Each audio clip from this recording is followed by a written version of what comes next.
Hi everyone, welcome to RS academy. This is Sunil. AP ఎఫ్సెట్ 2024 సంబంధించి results అయితే release అయ్యాయి. నెక్స్ట్ ఏంటి మనకి కౌన్సిలింగ్. సో కౌన్సిలింగ్ నోటిఫికేషన్ ఎప్పుడు వస్తుంది ఏంటి అంటే మనకి జూలై ఫస్ట్ వీక్లో వచ్చే అవకాశం ఉంది. అంత డిలేకి కారణాలు ఏంటి, సో అంత ఆలస్యానికి కారణం ఏంటి అనే డీటెయిల్స్ ఈ వీడియో సెషన్లో మనం మాట్లాడుకుందాం. ముఖ్యంగా మనకి రెండు అయితే కారణాలు కనిపిస్తున్నాయి సో అంత డిలే అవడానికి. సో ఆ డీటెయిల్స్లోకి చూసుకుంటే కనుక ఇంజనీరింగ్ కౌన్సిలింగ్ త్వరలో నిర్వహించనున్నట్లు ఉన్నత విద్యాశాఖ ముఖ్య కార్యదర్శి శ్యామలారావు తెలిపారు. సో ముఖ్యంగా ఫస్ట్ రీజన్ ఫీజెస్. ఇక చూసుకోండి, ఇంజనీరింగ్ ఫీజుల విషయంలో హైకోర్టు ఆదేశాలపై ప్రభుత్వం నిర్ణయం తీసుకోవాల్సి ఉంది. సో ఫీజెస్ అనేది ఫస్ట్ మ్యాటర్. ఫీజెస్ కరెక్ట్గా హైకోర్టు డిసిషన్ ఆధారంగా తీసుకోవాల్సిన డీటెయిల్స్ ఉన్నాయి.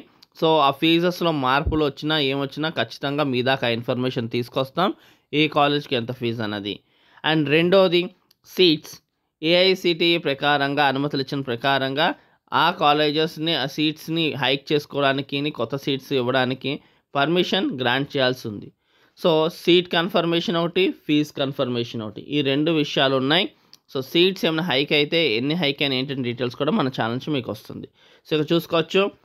రెండో రీజన్కి దీంతో పాటు కళాశాలలో సీట్లకు సంబంధించి ఏఐసిటిఈ ఇచ్చిన అనుమతుల ప్రకారం ప్రభుత్వం ఆమోదం తెలపాలి. ఈ ప్రక్రియ పూర్తయ్యాక కౌన్సిలింగ్ చేపట్టనున్నారు. సో టూ రీజన్స్ మొత్తం మనకి ఫీజు, సీట్స్. సో ఫీజు ఎంత చేంజెస్, ఎలా చేంజెస్ రాబోతున్నాయి ఏంటి అన్నది, ఇంకా నెంబర్ ఆఫ్ సీట్స్ ఎన్ని హైక్ అకార్డింగ్ టు ఏఐసిటిఈ ఇచ్చిన పర్మిషన్ కరెక్ట్ వ్యాలిడ్గా మన గవర్నమెంట్ ఇప్పుడు ఫామ్ అయిన న్యూ గవర్నమెంట్ యాక్సెప్ట్ చేసినప్పుడు మనకి కౌన్సిలింగ్ నోటిఫికేషన్ వచ్చి కౌన్సిలింగ్ జరుగుతుంది. సో ఏ చిన్న ఇన్ఫర్మేషన్ వచ్చినా ఖచ్చితంగా మీ దాకా తీసుకొస్తాం. సో ఖచ్చితంగా సబ్స్క్రైబ్ చేసుకోండి. ఈ ఇన్ఫర్మేషన్ మీ ఫ్రెండ్స్కి కూడా షేర్ చేయండి. Thank you for watching.